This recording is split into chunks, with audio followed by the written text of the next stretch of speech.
Everything was out of control. There was like miles of people waiting on the airport. Afghanistan is on the brink of civil war.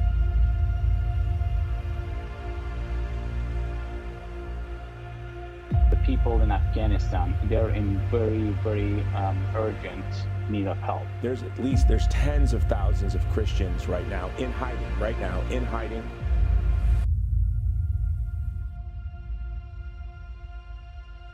The humanitarian crisis in Afghanistan continues as the harsh winter months approach. Food shortages and a lack of heat are now major problems. People selling their kids. They sell their kidneys for less than $2,000-$3,000 to be able to feed their families. Right now they're very cold, right now they're very hungry, and right now they're fearing for their life.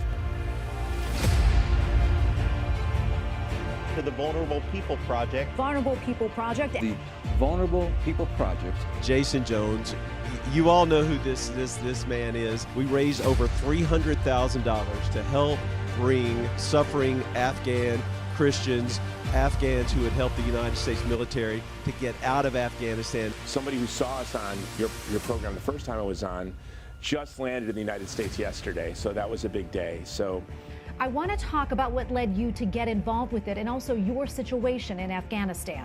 Back when I was stuck in Afghanistan, a friend of mine, a previous supervisor from the military, he saw Jason Jones on the TV there on your show. So thank you so much for that. And through that show, he contacted him and we got contacted with Jason.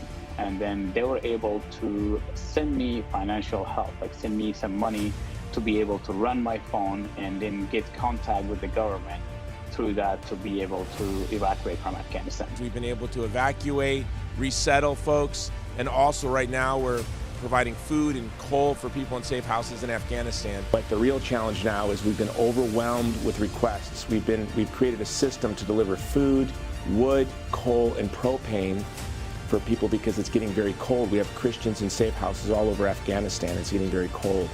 So that's become the big challenge for us now. We're still continuing to look for ways to evacuate people to neighboring countries, to resettle them permanently once we get them to neighboring countries.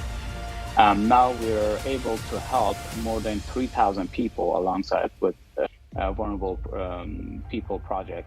But the UN has predicted over 1 million people dying of starvation this year in Afghanistan.